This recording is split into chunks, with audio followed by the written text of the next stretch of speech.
Salut! Aujourd'hui c'est livres et histoire. On y va?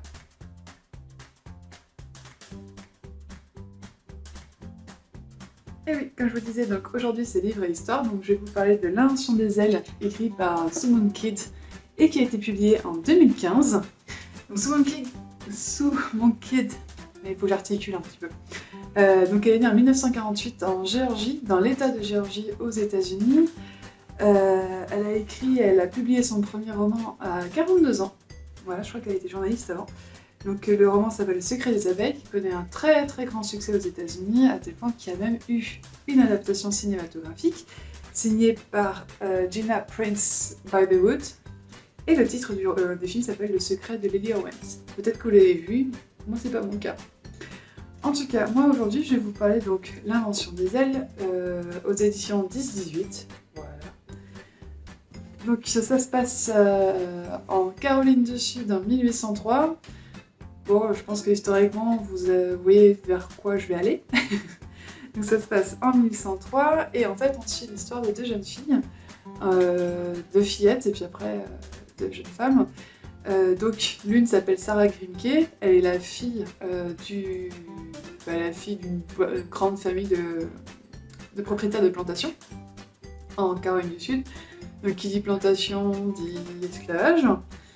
Et l'autre fillette au départ c'est Handful, qui est une esclave qui est aussi sur la plantation et qui a sa mère près d'elle. Et en fait le jour de l'anniversaire de Sarah Grimke, le jour de ses 11 ans, sa propre mère va décider de lui offrir Handful comme cadeau d'anniversaire. Et en fait, devant toute l'assemblée, devant tout le monde, Sarah va refuser ce cadeau. Elle va refuser qu'on lui offre Handful parce qu'elle ne comprend pas pourquoi on le ferait. Et à partir de là, va se tisser une certaine amitié entre les deux femmes. Une amitié très très compliquée parce que, en fait, Sarah fait partie des belles du Sud, des filles de planteurs qui, avec une certaine société, avec un certain type, certaine vie, un certain type de vie et tout ça, et elle a cherché elle cherche à s'en défaire, mais c'est très compliqué, qu'on a le poids de la société, on a le poids de l'éducation et tout ça. Donc c'est une amitié de son côté teintée de culpabilité et d'impuissance, et du côté des Handful c'est très compliqué aussi forcément, parce qu'elle est esclave et devenir amie avec la fille du propriétaire, ça se fait pas trop, c'est très dur à vivre, et elle a un sentiment de revanche, elle a envie d'être libre en fait.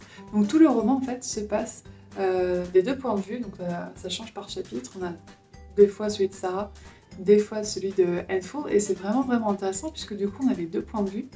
On a le point de vue d'une jeune femme, d'une fillette puis une jeune femme blanche de la société de Charleston, et on a ensuite celui de Handful, donc le point de vue des personnes réduites en esclavage, qui nous montre un petit peu aussi ce qu'était la vie en tant qu'esclave à ce moment-là. Et franchement, c'est un très très très bon livre. Moi, je l'ai beaucoup aimé. Je l'ai lu l'été dernier, je l'ai dévoré. Alors, déjà, c'est vrai que c'est un roman historique, donc généralement, ça se passe bien pour moi. Et le sujet, je le trouvais vraiment intelligent parce qu'on apprend à la fin. Mais c'est pas un spoil, hein, c'est juste, voilà, parce que peut-être que certains le savaient déjà, Sarah Grimke a réellement existé. Donc elle a fait plusieurs choses dont je parlerai dans la deuxième partie, mais elle a vraiment existé, et en fait, l'autrice, dans Summon Kid, a rajouté le personnage d'Handful pour vraiment montrer les deux faces de cette société de Caroline du Sud au début du 19e siècle. Donc c'était vraiment vraiment intéressant. Puis en plus on a le point de vue de femme, ce qui est un peu plus rare parce que d'habitude on a souvent le point de vue des hommes. On connaît les rébellions ont été menées par les hommes, soi-disant. Enfin, on connaît surtout les noms des hommes. Par exemple, Tous en ouverture, forcément, en plus c'est un petit peu d'actualité en ce moment. Nat Turner aux États-Unis. Voilà, on connaît le nom des hommes, mais il y a eu aussi des femmes. Et c'est intéressant d'avoir ce point de vue-là. Voilà, donc la partie historique ne va pas être super drôle aujourd'hui, mais c'est important de savoir ce qui s'est passé et ce qui continue de se passer. Vous restez un petit peu ?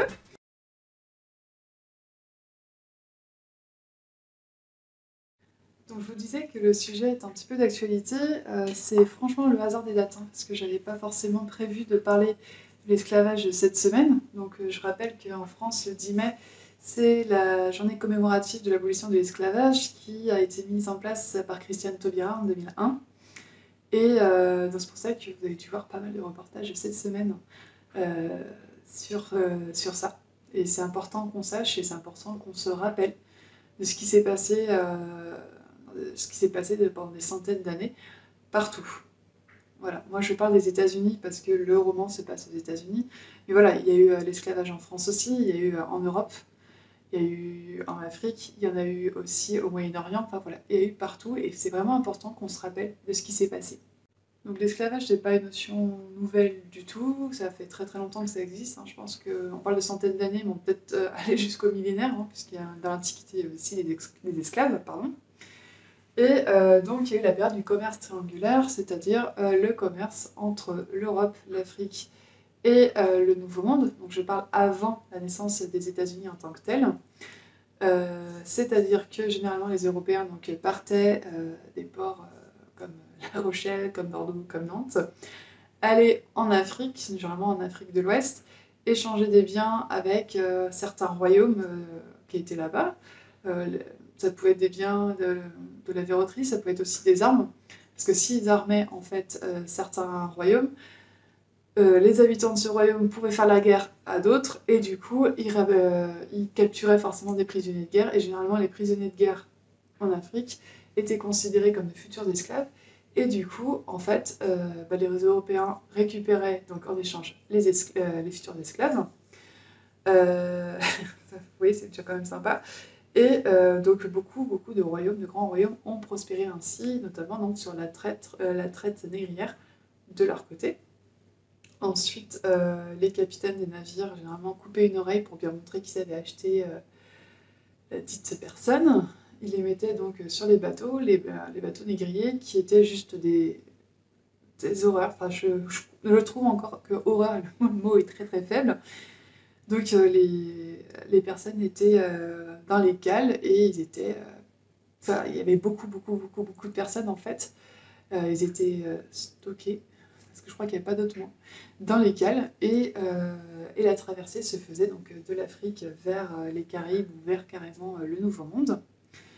Et à peu près 20% d'entre eux décédaient durant le voyage, que ce soit de maladies, parce que forcément une telle promiscuité favorisait tout ce qui était maladie, la nourriture qui n'était pas très...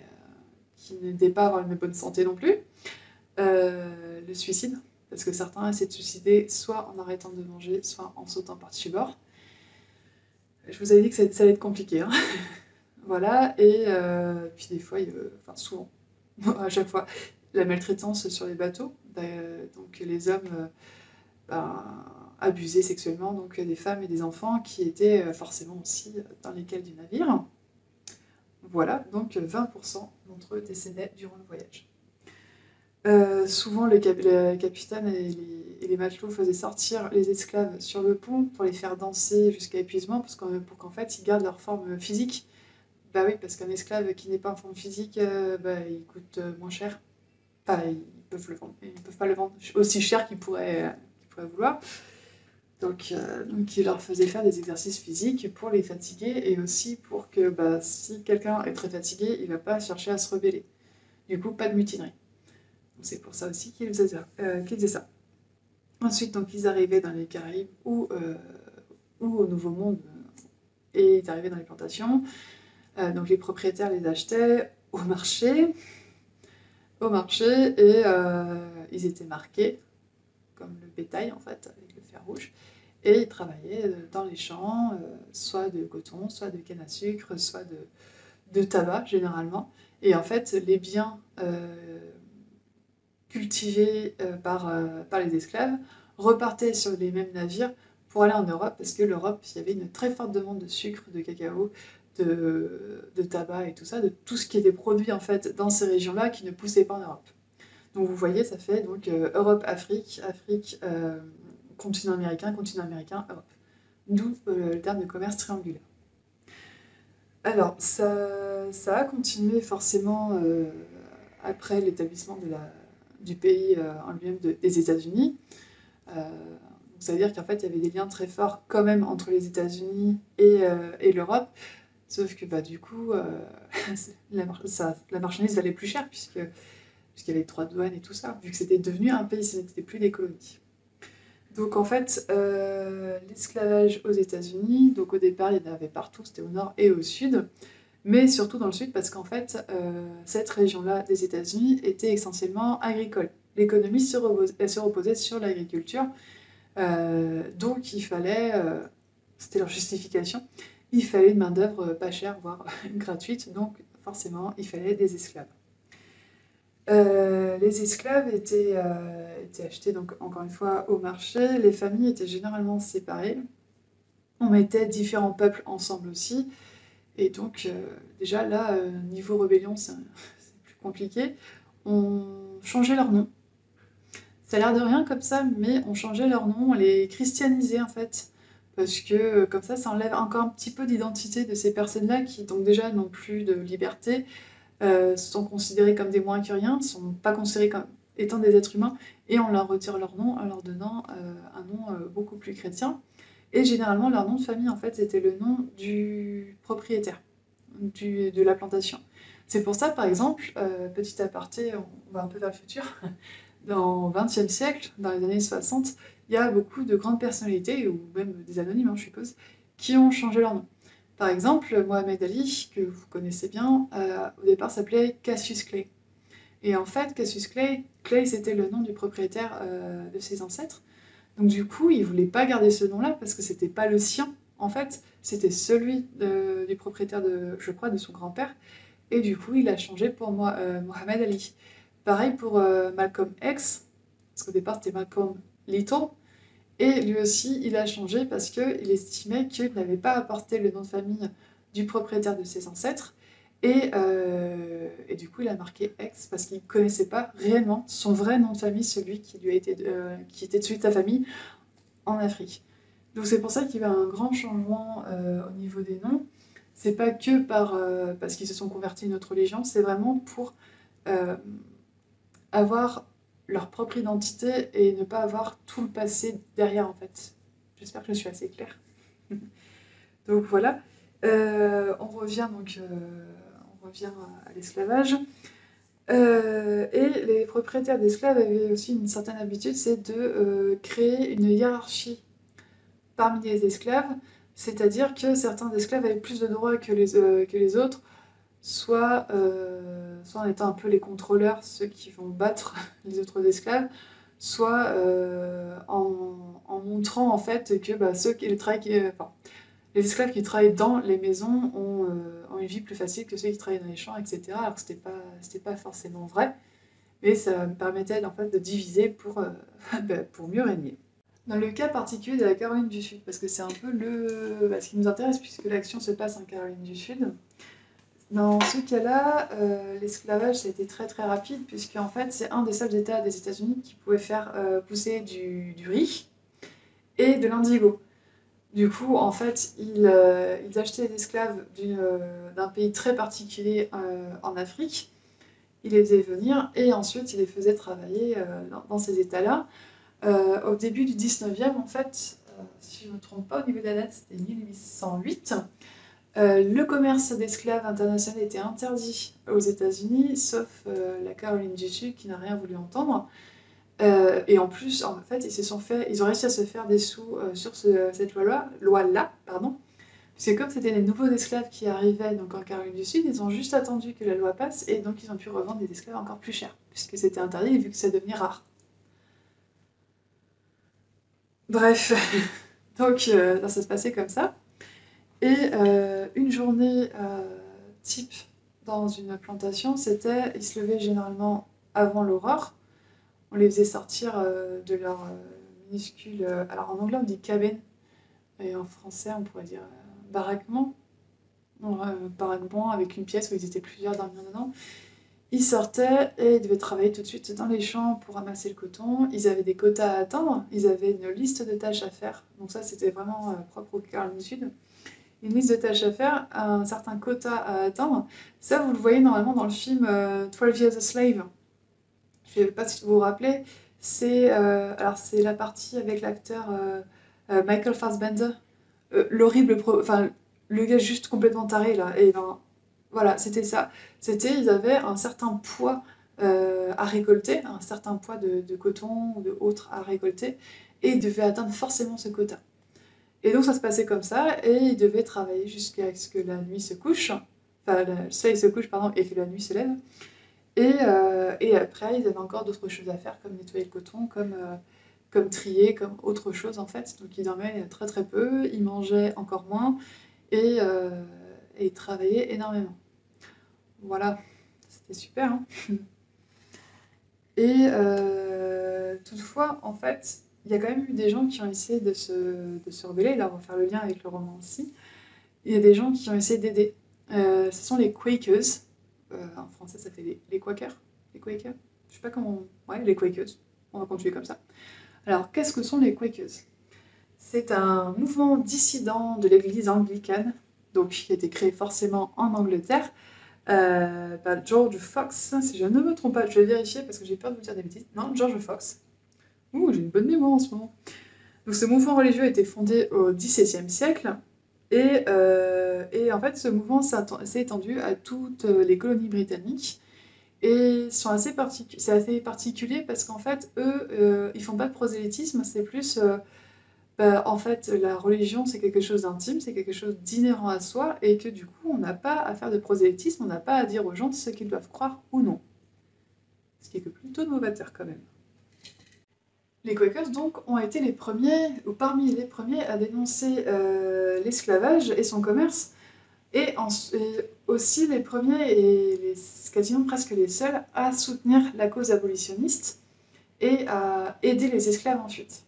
Alors, je vais quand même nuancer mon propos, c'est-à-dire que tous les Quakers n'étaient pas forcément d'accord. Généralement, ils se divisaient en deux, entre ceux qui voulaient l'abolition tout de suite. Rien à faire l'économiste, c'était l'abolition tout de suite, parce que c'est une horreur l'esclavage et qu'il fallait arrêter, et que c'est des êtres humains quand même qui sont exploités. Et il y avait l'autre faction où c'était non, on va faire ça progressivement, parce que sinon l'économie, elle est rétamée. Ces deux visions, voilà, des Quakers, et qu'on retrouve dans le livre. Parce que forcément, Sarah va fréquenter des Quakers. Et c'est vraiment intéressant justement d'avoir ces deux points de vue-là, ces deux façons de voir les choses.